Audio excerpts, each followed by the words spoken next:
Lotargar friends. Hey everybody, it's Jason Blaha here, and it's time for another orc mode workout. And today was dynamic effort box squat and deadlift day.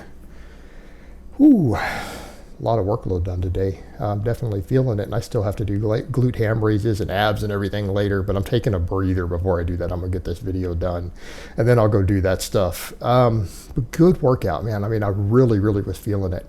In fact, I felt really stiff starting it out, even though I had done 3 ramp-up sets. When I did this first set of speed boxes, they felt slow, they felt awkward, I felt my mobility wasn't down. It took me a couple of sets to really get into the groove before I got to all 12 of them.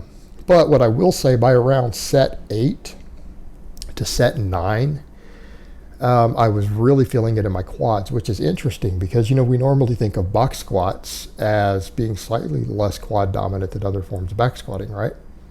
But I've been doing so much hamstring work and lower back work and everything else that I'm probably in a case to where those muscles are catching up enough that my quads are now feeling quite a bit of this workload. All right, they're feeling it for sure. And so that's a good thing because it means different muscles are getting stimulated, they're growing. And so as I'm working on various different weak muscles and stabilizer muscles, it means some of the primary movers are going to have to work harder again, right?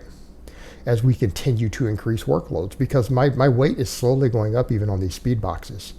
Like right now I'm doing, I think 347.5 if we look at the micro plates, and probably next week I'll go to 350. You know, we'll just slowly titrate this stuff up. But I feel like the speed is still pretty good. So they don't really feel heavy. And that's been the interesting thing. The bar speed's good. And someone actually asked, why do you got double clamps on there? Because even with my stiff bar, my highest tensile strength bar, my non-whippy one, sometimes the speed I generate on this causes the bar to whip at the top and the plates kind of start to slide down. So those, if I don't put 2 clamps, my plates by the 5th or 6th set will sometimes be moved out an inch. And, you know, just trying to avoid that. Just trying to keep it more stable.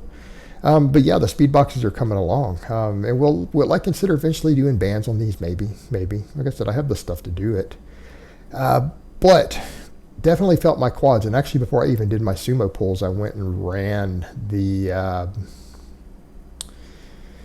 massager. I have an electric massager. I ran down my quads for a few minutes before I did the sumo deadlifts, just to make sure I was getting some blood flow, that there wasn't like too many metabolites accruing in there and waste products that was going to interfere with my sumo pulls, even though they're lighter. And yeah, so I mean, they went really well today. You know, again, just slowly bringing this workload up. Feel like I'm making gains, making progress. Scales holding steady, which is good because if I'm gaining strength on multiple lifts across the board, increasing workload, and the scale is holding steady, I'm probably recomping a little bit. A few different questions people have asked on some of this too. Like someone had said, hey, you know, how are you looking thicker and fuller than when you were on TRT? And it's like training, muscle memory, all of that. People need to understand there's a difference between TRT and quote unquote TRT. All right. Minor fluctuations in testosterone in the normal range don't have any that significant of a muscle gaining effect. They really don't. They really don't. And I don't know why people think that they do. It's just that you're not subject to test dropping and stuff sometimes when your body fat goes too low. But I'm not at 8% body fat. So therefore I'm not getting that benefit from TRT, right? So I'm at the point to where my normal production isn't that much lower than what my TRT was at, right?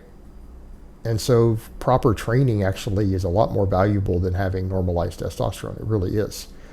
Meaning people need to understand there are guys who are even IPF lifters who have been clinically diagnosed with low testosterone who don't go on TRT because they don't want to drop out of the drug testing in their sport. And so they continue to stay at low testosterone and still squat 600 plus pounds and stuff. There are guys in their 30s who are doing that. Perspective, people. Perspective. You don't need ultra high levels of testosterone to make gains. You just don't. And I don't know why people think that. I don't know why people think that when you're on TRT, like legitimate dose TRT, not low blinder 200 plus milligram TRT, that it has this magical effect on your training. It has an effect, but it's relatively minor in the grand scheme of things. It really is. Again, proper training and training stimulus is more important than having ideal testosterone levels. And it's not like my levels are low. I mean, that's also something to keep in mind. Yes, they're a little lower than average for a 20-year-old. You know, I'm not where the average 20-year-old is, right? I'm not. But they're actually decent for my age group. Not great, but decent. And that's enough. My training is on point. My diet's on point. So I'm able to regain muscle off muscle memory. And with good training, it matters a lot. Good training, good nutrition. So you have to have perspective there. You have to have perspective. And yeah, I do have to pay attention to certain things. Yes, I have to pay attention to my sleep more, my recovery, stuff like that. You know, I sleep 8-9 hours a night. Right? I have to. All right, I have to pay attention to those things. Keeping stress managed. Keeping my stress managed. That means stuff like even keeping my phone on do not disturb when I'm sleeping. You know, stuff like that. Those minor things. You really have to pay attention to those little nuanced things. But the aggression in the training, good training programming, deloading when necessary, that's how you get around that stuff. Right? Because I'm sorry, guys, you don't want to have jacked up really high testosterone levels your whole life. You know, trust me, you guys don't want to be on 300 milligrams of test when you're well into your 40s or 50s. You just don't. Not good for longevity. Because of, again, elevated DHT, effects on your prostate, all that stuff, guys. You got to think about these things. So back to the point of this. The box squats went good. And then we got over to the sumo pulls, and pretty happy with those. I managed to do 8 singles with the hook grip of 455, right, for my speed pulls. And then my thumb started to get fatigued, so I did mixed grip for the final 2. And I have to say, man, the mixed grip actually feels harder, at least when I do the supinated right hand. Like it felt so heavy and it felt so awkward on my back.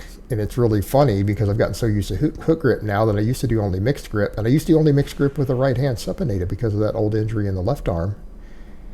And it's ironic that that's the hardest pull, that it actually feels easier when I go underhand or supinated grip on the left hand for the final one. It felt lighter.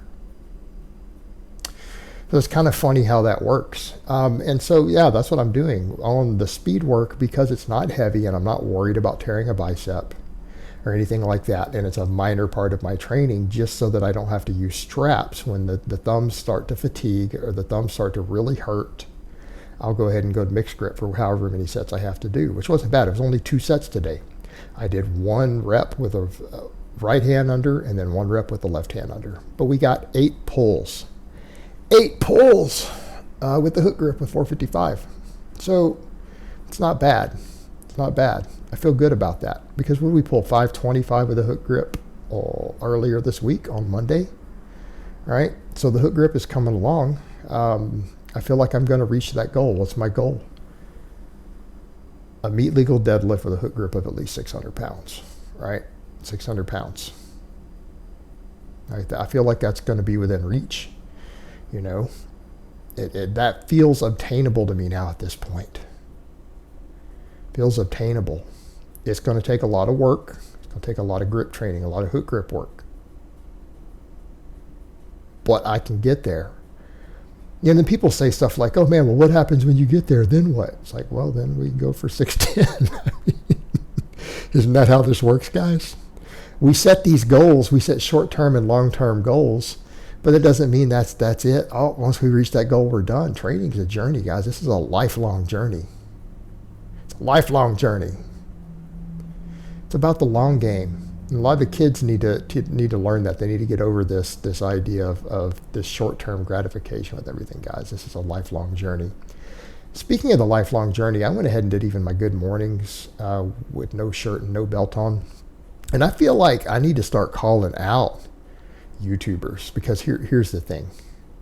There are people who actually fancy themselves to be coaches, trainers, fitness professionals who have actually made fun of my loose skin.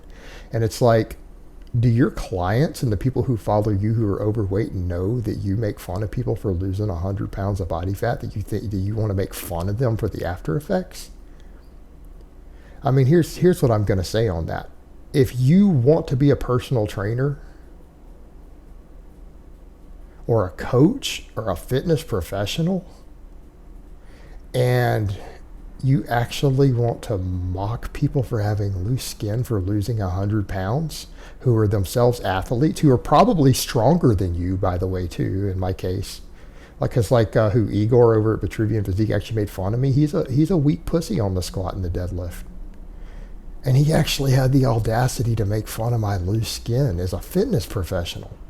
It's like, bro, I was in bed for a year sick. I lost 100 pounds of fat that I gained while I was sick and disabled. And the guy wants to be a fitness professional and make fun of that. I mean, what a piece of shit, right? All his clients should hear about that. And that's kind of just the way this community is sometimes. These guys get so obsessed with this perfect aesthetic G for P lifestyle that they have. They forget a lot of us out here are training are real people. We're real athletes. We don't care about your silly ass, goofy, perfect aesthetics. A lot of us just want to be strong. A lot of us want to be jacked. A lot of us want to be fit, healthy athletes. And we're working on improving ourselves every day, day in and day out. It's like me, guys. I'm in here working on improving myself day in, day out. I'm going orc mode. I'm trying to get brutally strong, not just strong for a middle-aged dude. I want to be just strong in general. I don't want guys to say, oh, he's really good for a master's lifter. No, I want them to say, damn, this guy walked over and, deadlifting 600 pounds with a hook grip. This guy's squatting, 520 with no wraps, right? We just want to be strong. I want to be strong. We want to be fit. We want to be athletic. I want to be able-bodied the rest of my life. Guys, I spent 10 months in bed sick. I've been disabled. I don't ever want to be there again. I don't want to be there again. And I'm going to fight like hell to make sure that I am strong and able-bodied for the next 20 years. Up into my 60s, into my 70s, because I don't ever want to be there again. You know what? And anyone who wants to make fun of that journey or who wants to get in my way, they better look out, because I will run them over like a goddamn juggernaut.